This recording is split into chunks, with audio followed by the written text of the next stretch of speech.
తాకట్లో ఉన్న మీ బంగారాన్ని విడిపించి ఆ రోజు ఆన్లైన్ రేటుకి కొంటాం. Sharma gold company.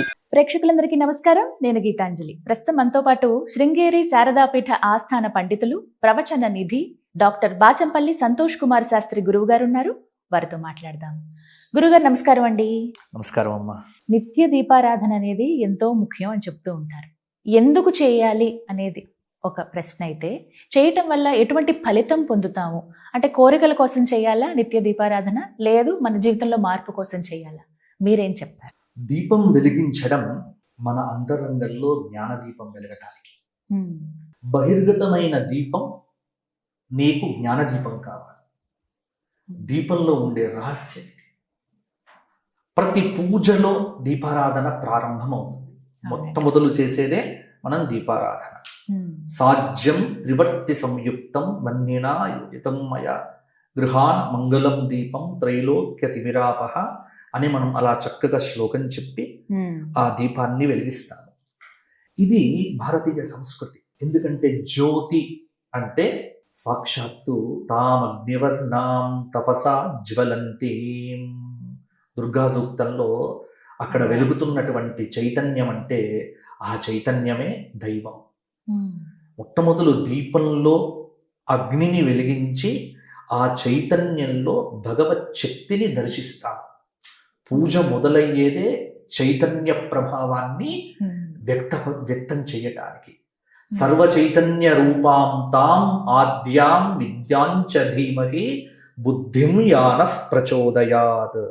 దేవీ భాగవతంలో చెప్పినట్టుగా సర్వచైతన్య స్వరూపమైనటువంటి ఆ దీపంలో ఆ మహాకాళి, మహాలక్ష్మి, మహాసరస్వతి, రాజరాజేశ్వరి, అంబిక, చండిక, దుర్గా, పరమేశ్వరి యొక్క శక్తి అలా ప్రాదుర్భావమైనప్పుడు ఆ దీపము నుండి వెలువడేటువంటి ఆ కాంతుల యొక్క తేజస్సు అనేటువంటిది మన అజ్ఞానపు చీకట్లను పారద్రోలి జ్ఞానం వైపున మనను తీసుకువెళ్ళటానికి కావలసినటువంటి ఒక గొప్ప శక్తిని దీపం మొట్టమొదలు మనకిస్తుంది.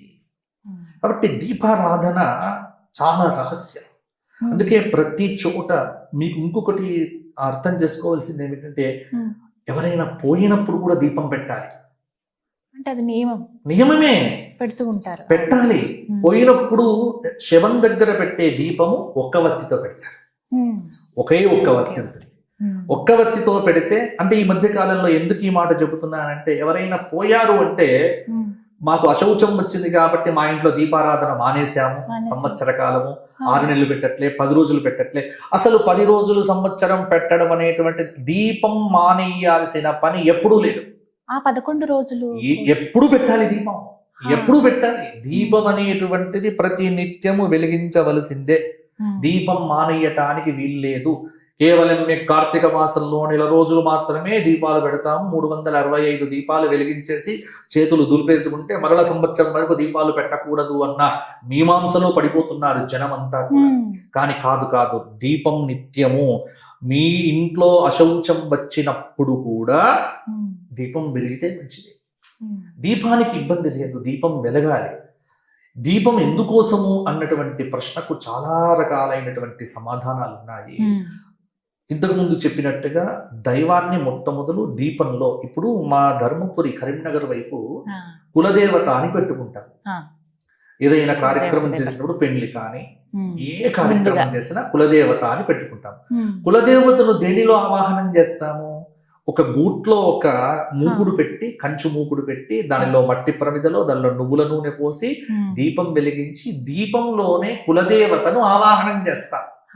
అంటే దీపం అనేటువంటిది దేవత ఆవాహనంకు చాలా ముఖ్యమైనటువంటిది.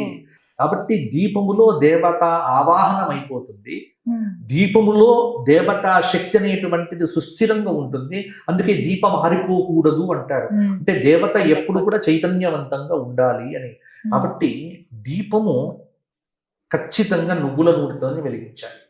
ఈ మధ్య కాలంలో పిచ్చి నూనెలు ఎక్కువైపోయినాయి, చాలా రకాల ద్రవ్యాలు చెప్పారు. మనం కూడా ఎక్కడ లేని పిసినారితనం అంతా ఎక్కడ చూపిస్తాము అంటే ఈ నూనె కొనడంలోనే చూపిస్తాము. ఎందుకు అంటే, నువ్వు స్వాగత్ గ్రాండ్కో లేకపోతే ఏదో ప్యారడైజ్కో వెళ్ళి బిర్యానీ దగ్గర నీ పిసినారితనం చూపించవు. అక్కడ 500 1000 రూపాయలైనా బిల్లు పెట్టేస్తాం. లేకపోతే పిజ్జాలకు పెట్టేస్తాం, తర్వాత లేకపోతే ఖర్చులు పెట్టేస్తాం, లేకపోతే ఐమాక్స్కో అక్కడికో సినిమాకి వెళ్ళి 250 350 టబ్బు పాపకాలను పెట్టేస్తాం. కానీ షాపుకు వెళ్ళి మాత్రం దీపారాధన దీపం మాత్రం 100 రూపాయలకే కావాలంట. ఈ పిసినారితనం ముందు విడిచిపెట్టండి. మంచి నువ్వుల నూనెతో దీపం వెలిగించండి. ఇంకా వేరే నూనె, అసలు తైలం అంటే ఏంటమ్మా? తిలలు అంటే నువ్వులు, తిలల నుంచి వచ్చేది నూనె. తైలం. ఆ. తైలం అంటే నూనె. అసలు నూనె అంటేనే నువ్వుల నూనె. ఆహా, అసలు ఇంకా వేరే ద్రవ్యం ఏది? వేరే ద్రవ్యం ఎందుకమ్మా? అసలు నువ్వుల నూనెతోనే దీపం వెలిగించాలి. ఓహో. ఈ మధ్య కాలంలో ఈ ఎక్కువైపోయి మార్కెటింగ్ స్కిల్స్ ఎక్కువైపోయి రకరకాల నూనెలు అంటగడుతున్నారు. ఈ నిజం. నూనె పెట్టండి, ఆ నూనె పెట్టండి, ఈ నూనె పెడితే ఇది వస్తుంది, ఆ నూనె పెడితే ఇది వస్తుంది. ఇవన్నీ మనకు నూనె పుట్టడానికే. కానీ ఒక్కటి గుర్తు పెట్టుకోండి, నువ్వుల నూనె, స్వచ్ఛమైన నువ్వుల నూనె, ఒక మంచి గానుగా పట్టినటువంటి నువ్వుల నూనెతో ఇంట్లో దీపారాధన చేస్తే నీ ఇంట్లో ఉన్న నెగటివ్ ఎనర్జీ మొత్తం పోతుంది. నువ్వుల నూనె నుంచి వచ్చేటువంటి ఆ పొగ కూడా మంచిది. అనాదిగా మనకు దేవాలయాల్లో కూడా ఇంత శక్తివంతంగా ఎందుకుండేవి? ఈ విద్యుత్ దీపాల కాంతి లేదు. ఈ రోజుకు తిరుమల లోపల గర్భాలయంలో లైట్లు ఉన్నాయా? అస్సలు లేవు. ఉండవు. ఆ మీరు దీపం తమిళనాడు దేవాలయాల్లో ఎక్కడ చూడండి, నిజం. కేరళలో చూడండి, ఎక్కడ మీకు లోపల గర్భాలయంలో దీపం తప్ప విద్యుత్ దీపం ఉండదు. ఉండవు. అవునండి, నిజం. ఆ రామేశ్వరంలో దీపములు చూశాను. కూడా నువ్వుల నూనెతో ఓ. చాలా చైతన్యవంతం. అయితే ఆముదము లేకపోతే నువ్వుల నూనె. ఉమ్. ఇదేమిటి ఈ మధ్య కాలంలో ప్రతి వాడు కొత్త కొత్త నూనెలు తయారు చేస్తున్నారు అంటే ఇవన్నిటికి కారణం కూడా కొంతమంది గురువులని చెప్పుకునే వాళ్ళు, మేము ఈ నూనె తయారు చేస్తున్నాము, మా బ్రాండ్ ఇది, ఈ బ్రాండ్ ఇది. ఈ బ్రాండ్ పెంచుకోవటంలో అసలైన పదార్థాన్ని విడిచిపెట్టేశాం. ఎందుకంటే ఇక్కడ మోసం పనికిరాదు. నువ్వుల నూనె, స్వచ్ఛమైన నువ్వుల నూనె, గానుగలో పట్టించినటువంటిది ప్యూర్ నువ్వుల నూనె పెట్టండి ఇంట్లో. నూనె దగ్గర కక్కుర్తి పడొద్దు. 500 రూపాయల కిలో అయితే ఏమిటి? పెట్టేది భగవంతుడికే కదా. అక్కడ కాంప్రమైజ్ కావద్దు ఎవరు కూడా. కాబట్టి మంచి బ్రాండ్లో మంచి నువ్వుల నూనె పెట్టండి. మీ ఇంట్లో మార్పులు చూడండి. ఇప్పుడు ఎవరైతే ఇది చూస్తున్నారో వారందరూ తెలుసుకోండి, నా మాట విని ఒక 48 రోజులు మంచి నువ్వుల నూనెతో మీ ఇంట్లో దీపారాధన చేయండి. మీ ఇంట్లో పరిస్థితులు మారకపోతే నన్ను అడగండి. చాలా నకారాత్మకమైన శక్తులు తొలగిపోతాయి. కాబట్టి ఎక్కడ ఖర్చు పెట్టాలి, ఎక్కడ పొదుపు చెయ్యాలి. అనవసరమైనటువంటి వాటికి ఎక్కువ పెడుతున్నాం, అవసరమైనటువంటి చోట తక్కువ పెడుతున్నాం. దేవుడికి పూజ చేసే దగ్గర ఎక్కడ కాంప్రమైజ్ కావద్దు. దీపం వెలిగించాల్సిందే మంచి నువ్వుల నూనెతో దీపం వెలిగించండి. మంచి గంధం పొడి పెట్టండి, మంచి కుంకుమ పెట్టండి, మంచి పువ్వులు ఎక్కడో తీసుకొచ్చి కాదు, మీ ఇంట్లో పూచిన పువ్వులు తీసుకొచ్చి పెట్టండి. మంచి నివేదన చెయ్యండి. కాబట్టి నువ్వు ఎలాగైతే క్వాలిటీగా తిందామనుకుంటావో, క్వాలిటీగా ఉందామనుకుంటావో, క్వాలిటీ బట్టలు వేసుకుందాం అనుకుంటావో, మనం అన్నీ కూడా దేవుడి దగ్గరికి వచ్చేసరికి పిసినారితనం ప్రదర్శిస్తాం. అమ్మవారికి చీర కట్టించాలనే కోరిక ఉంటుంది. కానీ ఏం చీర కట్టించాలి అంటే దేవుడికే కదండి, 300 రూపాయలు చీర చాలు, వద్దు.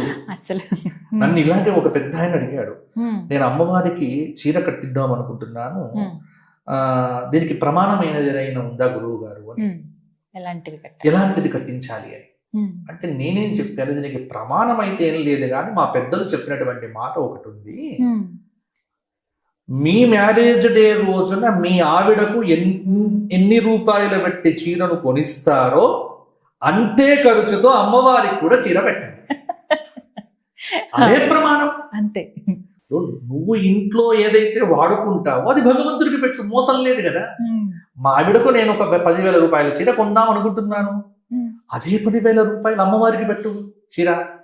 అమ్మవారికి మాత్రం 1000 రూపాయలు, మా ఆవిడకు మాత్రం 10,000. ఇక్కడే స్వార్థం. సంవత్సరానికి ఒక్క చీర కట్టించి అమ్మవారికి, కానీ అక్కడ కాంప్రమైజ్ కావద్దు. దీనికి ఇంకా ప్రమాణం ఏం లేదు. గుడిసెలో ఉన్నవాడు వాళ్ళ ఆవిడకి చీర కొంటాడో అమ్మవారికి అదే పెడతాడు. పెద్ద మీడలో ఉన్నటువంటి వాడు అంతే. ఇంకా దీనిలో వ్యత్యాసం అనేది ఉండదు.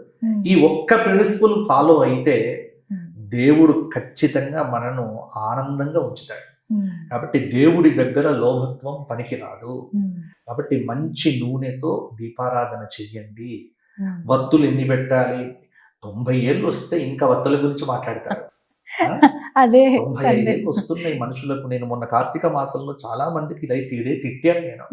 గురువు గారు ఇంకా ఎన్ని వత్తులు పెట్టమంటారు అని ఆవిడ ముసలావిడ అడుగుతోంది. నీ వయసు ఎంతమ్మ తల్లి అంటే 75 అంటోంది. ఇంకా 75 ఏళ్లకు ఇంకా వత్తులు ఏమిటి, దీపారాధన ఏమిటి చెప్పండి? ఇంకా ఈ సందేహంలో ఉంటే నీ జన్మ సాఫల్యం ఎక్కడ? మారండి. ఆ మొదటి మెట్టు దగ్గరే ఆగిపోతున్నారు. మొదటి మెట్టు దగ్గరే ఆగిపోతున్నారు. మంచి మాట. మొదటి మెట్టు దగ్గర ఆగకూడదు. ఆ తర్వాత మెట్లు ఎక్కాలి. మోక్ష సోపానములు ఇవన్నీ కూడా ఒక్కొక్క సోపానం అధిగమిస్తూ వెళ్ళాలి. 75 ఏళ్ళు వచ్చిన తర్వాత దీపం వెలిగించాల్సిన రూల్ కూడా లేదు. ఎందుకంటే నీకు లోపల జ్ఞాన దీపం వెలిగిందంటే బయట దీపం వెలిగించినా వెలిగించకపోయినా పర్వాలేదు. కానీ లోపల దీపాన్ని వెలిగించే ప్రయత్నం చెయ్యట్లేదు. వివరించారు గురుగారు. ధన్యవాదాలండి.